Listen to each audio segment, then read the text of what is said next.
So I'm going to fit this BMC CDA carbon air filter to the MK2 VR,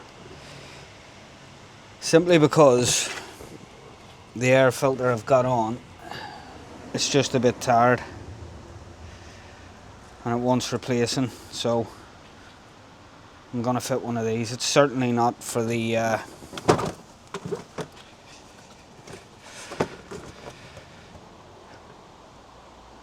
awesome power increases that it suggests on the side of the box. But yeah, the reason that I've gone for this air filter, I mean, this VR6 is like the 7th or 8th VR6 that I've owned over the years, and I was a member of the VR6 Owners Club for decades, always been highly involved in it. And back when I had my early VR6s, I just didn't have the funds that I have now. I'm in a better position now, I guess, and I'm older and wiser and what have you, a few more years behind me. But the when I used to go to all the club meets, all the Southerners, all the other VR6 owners had one of these fitted, and I always fancied one, and I could just never afford the, I think, 260 quid. Well, that's what they are now. I don't know what they were back then. Plus, you know, it is carbon fibre, and with the Gulf having a boatload of carbon fibre touches on it, I figured, why not? It adds to the rest of the carbon trims and stuff that we have. So just a cone inside, which you can't strip these down and clean them, so I suppose they are good value, because I won't need to replace it as often as the one I currently have. In the box, like, you get the carbon filter itself, you get cold air feed pipe, which I'm not sure whether I'll fit this or not. We'll see how we get on. I might just leave it open-ended. A few brackets and clamps, and some instructions for cleaning and oiling and stuff that you do, and obviously fitting instructions, which I should be alright without. It's pretty self-explanatory, but I'll go on and get it on. But I'll just give you a proper look at the engine bay actually before this is fitted, and I'll have to get some tools out the garage.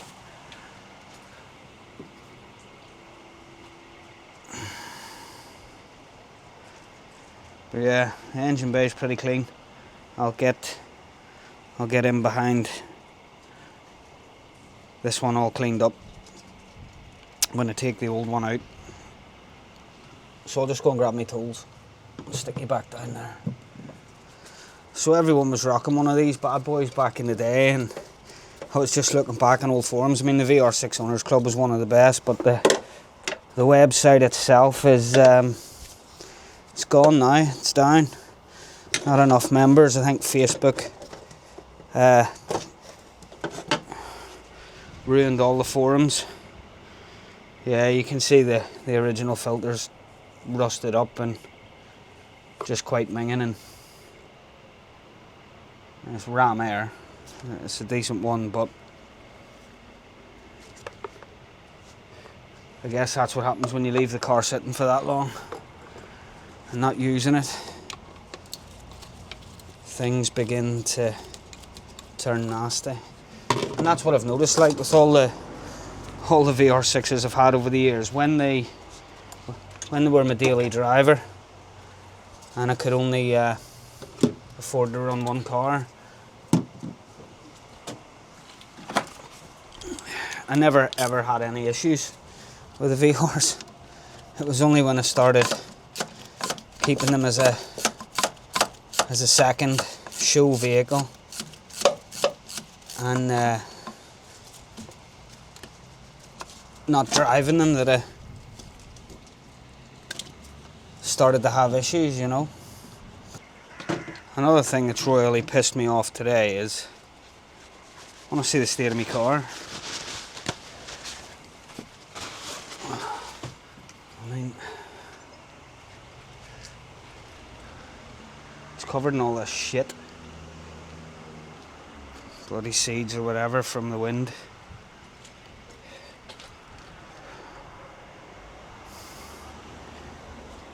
Nightmare.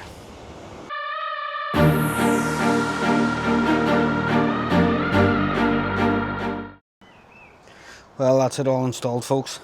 It's not rocket science, guys. It's just a couple of Jubilee clips. But yeah, I think it looks a bit better. Only thing is now, we can test it out. Take it out on a road test now, give it a drive, see how it goes.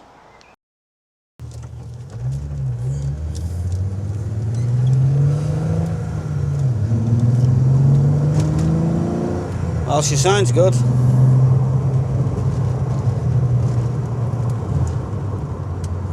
Smooth enough through the revs. I did read a lot of horror stories online about these air filters of people finding a misfire about 3,000 revs with them. Some said it was due to having the cold air intake pipe on. But I think other people had the same issue without it, so I don't know.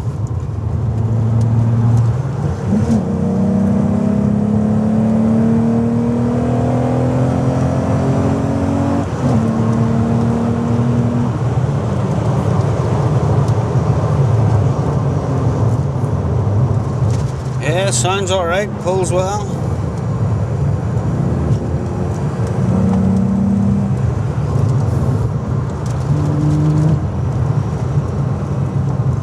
Definitely no misfire there. I mean, if anything, I don't know whether it's a placebo effect or what, but I feel it pulls a bit smoother. I feel like it's definitely sounds better. Definitely sounds a bit more throatier, but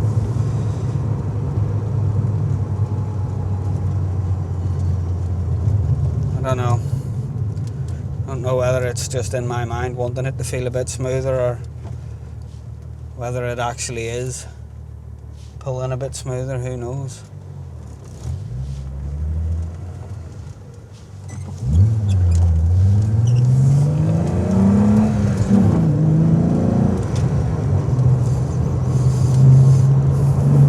Yeah, but she sounds well, you know, it's good.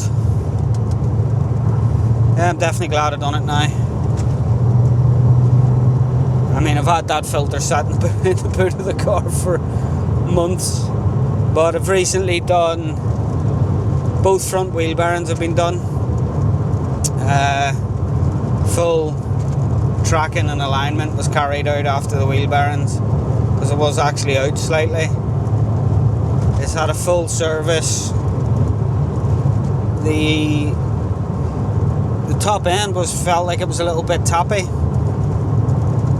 and I think that's because it done absolutely 0 miles in 18 months. So when we did the service, we used that liquid moly engine flush, then liquid moly oil, and the hydraulic tappet additive that you can get.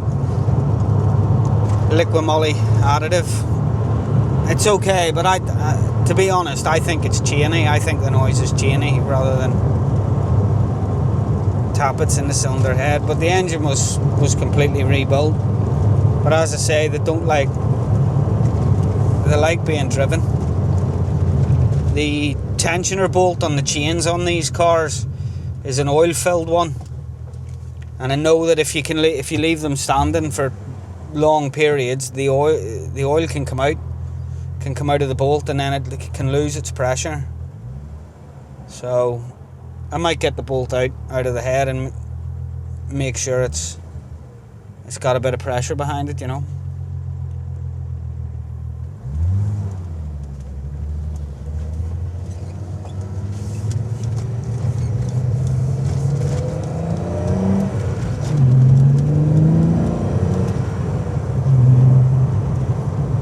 But yeah, I think it sounded alright.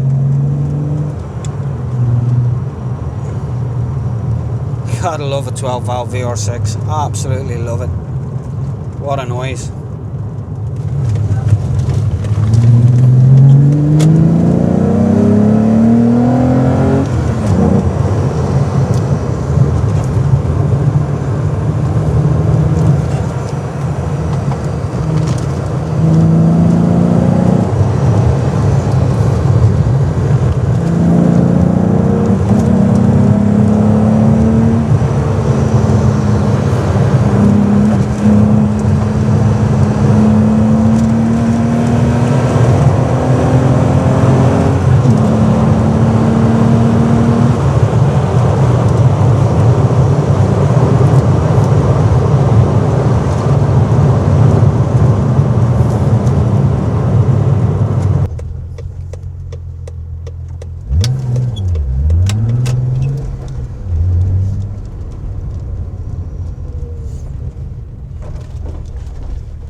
So yeah, there we have it.